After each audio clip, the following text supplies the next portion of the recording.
हरे कृष्णा, दंड प्रणाम आप सभी को। तो आज हम एक बहुत सुंदर सा विषय लेकर आए हैं, भव सागर। तो भव सागर जो है ये भौतिक संसार है। तो श्रीमद् भागवतम और श्रीमद् भगवद गीता और चैतन्य चरितमृत में इसका विस्तार पूर्वक वर्णन मिलता है कि ये भौतिक संसार जो है वो भव सागर के समान है। और चाहे वो 14 भुवन हैं, पृथ्वी लोक के नीचे के तल हैं या पृथ्वी लोक के ऊपर हैं, वो सब के सब भौतिक संसार में ही आते हैं। तो ये पूरा एक भव सागर जो है, भौतिक संसार एक विशाल सागर के समान इसकी तुलना की गई है। और ये ब्रह्म लोक से लेकर ऊपर ब्रह्मा जी के लोक से लेकर पाताल लोक नीचे के जो है वहाँ तक ये फैला हुआ है। और इस सागर में, इस भव सागर में अनेक लोक हैं, द्वीप हैं। और जो जीव जो है वो कभी भक्ति के विषय में ना जानने के कारण ही इस समुद्र में, इस सागर में गिर गया है, या इस समुद्र के ही इर्द गिर्द घूमता रहता है, कभी ऊपर के लोक में कभी नीचे के लोक में।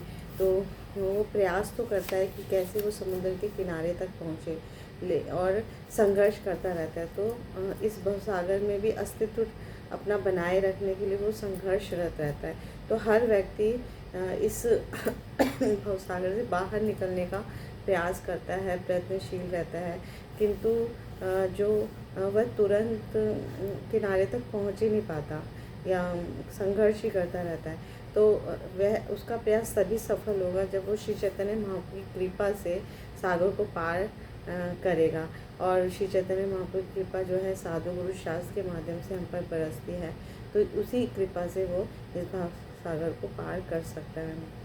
बहुत दुख में है ये भव सागर, है ना। कभी ऊपर के लोकों में या नीचे के, हालांकि स्वर्गीय लोकों में बहुत ऐश्वर्य है, बहुत सुख है, लेकिन वो भी क्षणिक है। और नीचे के जो लोग हैं पाताल लोक में, वहाँ तो नारकीय जीवन है, या नरक जैसे लोगों में तो बहुत ही तकलीफ़ है, दुख है, तकलीफ है। लेकिन पृथ्वी पे आके मनुष्य जन्म जब उसे मिलता है तो उसे सुख और दुख का समन्वय हो जाता है। तो वो फिर वो समझने की शक्ति प्राप्त करता है। और पृथ्वी लोक में ही आके उसे, क्योंकि यहाँ पे सुख भी बहुत ज़्यादा नहीं है और दुख भी बहुत ज़्यादा नहीं है, तो वो यहाँ पर आके भक्ति को अच्छे से सीख सकता है साधु गुरु शास्त्र से। तो इस पृथ्वी लोक में अगर हमारा जन्म गया है तो उसका पूरा हमें सदुपयोग करना चाहिए, है ना। शास्त्रों को समझना चाहिए भक्तों की संगति से। तो तब हम पे कृपा बरसेगी श्री चैतन्य महाप्रभु के, भगवान कृष्ण की, और फिर हम इस सागर को पार कर सकते हैं। तो हाँ, चाहे कोई व्यक्ति कितना ही प्रयास कर रहा है, उत्सुक हो रहा है इस भव सागर से तरने के लिए, बाहर निकलने के लिए बहुत उत्सुक हो रहा है या बहुत प्रयत्नशील है, लेकिन वो कितना भी कार्य करे वो सफल नहीं हो सकता जब तक वो गुरु साधु शास्त्रों का शरणागत ना हो, या उनका संगति ना करे, या उनका आश्रय ना ग्रहण करे। तो उसे अत्यंत धैर्यपूर्वक और बुद्धिपूर्वक श्री चैतन्य महाप्रभु के मिशन या उनके प्रतिनिधि जो साधु हैं, गुरु हैं, शास्त्र, उनके आदेश के अनुसार उसे ये समुद्र जो है या भवसागर है उसे पार करना चाहिए। तो जब हम बुद्धि लगाएंगे और धैर्यपूर्वक अपने जीवन का यापन करेंगे इसके अकॉर्डिंग, है ना, भगवान और उनके प्रतिनिधि के अकॉर्डिंग, तो हम ये सागर पार कर पाएंगे। तो किसी न किसी दिन किनारे हम लग जाएंगे और अंत में हम भगवत धाम वापस जा सकेंगे। तो श्री चैतन्य महाप्रभु जी बारंबार कहते हैं कि तुम अंदर से श्रद्धावान बनो और बाहर से चाहे सामान्य व्यक्ति की तरह व्यवहार करो। इस तरह तुम कृष्ण को जल्दी प्रसन्न कर सकते हो, तुम्हें माया के पास से वो छुड़ा लेंगे। तो हमें श्री चैतन्य चरितमृत में, भागवत में अनेक उपाय बताए गए हैं कि हमें कैसे भगवान की सेवा ही करनी चाहिए। भगवान की सेवा जो है इस कलयुग में मुख्य और जीवन से बहुत सरलतम तरीके से हम कर सकते हैं। तो जब हम सतत हरे कृष्णा कृष्णा कृष्णा हरे हरे, हरे राम राम राम हरे हरे, भगवान के इन पवित्र नामों का कीर्तन करेंगे, इसे हरे कृष्णा महामंत्र कहते हैं, तो हम बहुत आसानी से इस भवसागर से तर जाएंगे। तो हमें भगवान की सेवा में स्वयं को रत करना चाहिए। और भगवान की सेवा बहुत सरल है इस कलयुग में, सिर्फ मुख और जीव से हमें भगवान के पवित्र नामों का जाप करना है। तो भगवान को प्रसन्न करने के लिए हमें आवश्यक वस्तुएं स्वीकार करनी चाहिए, ऐसे हमारे आचार्यगण कहते हैं। तो इस तरह से हम कोई भी मनुष्य जो है वो वास्तविक वैरागी बन सकता है। तो भक्ति रसामृत सिंधु में भी कहा गया है कि जीवन की न्यूनतम आवश्यकताओं को हमें स्वीकार करना चाहिए और अपनी आवश्यकताओं को बहुत बढ़ाना नहीं चाहिए, है ना। Simple living and high thinking, Shri Prabhupada ji कहते हैं सादा जीवन और उच्च विचार। तो जितना सादा हम जीवन रखेंगे अपना, उतना ही हम भक्ति में और उच्च विचार यानी भक्ति के ही मार्ग को आगे सर्वोत्तम समझेंगे, तो हम जीवन में प्रगति करेंगे। तो उसमें व्यर्थ की कटौती करनी नहीं चाहिए, मतलब सिंपल रखना चाहिए। तो आध्यात्मिक जीवन में भी हमें उसकी प्रगति के लिए भी जितनी आवश्यकता है सिर्फ उतना ही हमें स्वीकार करना चाहिए।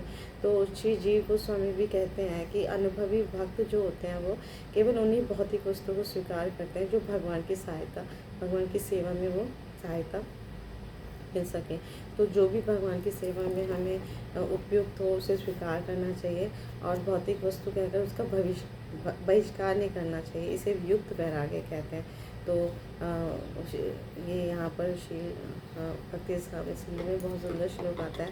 अनासक्तस्य विषयान् यथा हम उपयुञ्जता निर्बंधा कृष्ण संबंधे युक्तं वैराग्यम उच्यते। तो बहुत सुंदर इसके हमारे आचार्यगण हमें इसको समझाते हैं कि वस्तुओं को भगवान की सेवा में स्वीकार करना चाहिए, ना कि निजी इंद्रिय तृप्ति के लिए। हमें अपनी इंद्रिय तृप्ति के लिए कोई भी वस्तु स्वीकार नहीं करना चाहिए, लेकिन भगवान की सेवा के लिए स्वीकार करनी चाहिए।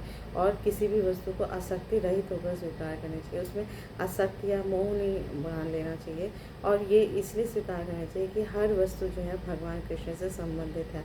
तो ये जो वैराग्य है वो युक्त वैराग्य कहलाता है। और क्योंकि भगवान श्री कृष्ण ही परम सत्य है, तो जो भी वस्तु उनकी सेवा के लिए हम स्वीकार करते हैं वो भी परम सत्य होती है। तो इस तरह से हम बहुत आसानी से इसी जीवन में हम भगवान कृष्ण को पा जाएंगे और उनको प्रसन्न कर पाएंगे। तो हर मनुष्य का ये परम कर्तव्य है कि वो अपने अंदर में बाहर में हर समय भगवान श्री कृष्ण की सेवा के अतिरिक्त और कोई अन्य भाव हमारे अंदर आना ही नहीं चाहिए। तो ये हम धीरे धीरे जब भक्ति में प्रगति करते हैं, भक्तों के संग सीखते हैं, है ना, समझते हैं, तो हम भक्ति में संलग्न होते हैं। तो हमारे अंदर सदैव कृष्ण का ही चिंतन होता है कि ऐसे हम कृष्ण को प्रसन्न करें, कैसे उनके भक्तों की सेवा करें। तो जब हम उनके भक्तों की सेवा करेंगे, कृष्ण स्वयं में प्रसन्न हो जाएंगे और उनसे हम भक्ति के बहुत सुंदर सुंदर उपाय, सरल उपाय सीख पाएंगे। तो इस भवसागर से हम आसानी से तर जाएंगे और किनारे पहुंच जाएंगे। और जैसा कि हमें बताया जाता है कि भवसागर के तरते हम भगवत धाम चले जाएंगे। तो यही मनुष्य जीवन का परम लक्ष्य है, कृष्ण प्रेम की प्राप्ति और भगवत धाम वापस जाना। तो हम इस मनुष्य जीवन का पूरा लाभ उठाते हैं और सदैव हरे कृष्ण महामंत्र का आश्रय स्वीकार करके, गुरु साधु शास्त्रों का आश्रय स्वीकार करके इस जीवन को धन्य बनाएंगे हम। और धन्य बनाना ही चाहिए हम सबको, तभी इसी के लिए हमें ये मनुष्य जीवन मिला है। अन्यथा सारे जो हमारे प्रयास हैं या व्यर्थ हैं वो विफल हो जाएंगे। तो इसलिए हमें इस मनुष्य जीवन का बुद्धिमत्तापूर्वक और धैर्यपूर्वक सदुपयोग करना चाहिए। Thank you so much. Guru Maharaj की जय, श्री प्रभुपाद की जय, आप सब भक्तवृंद की जय।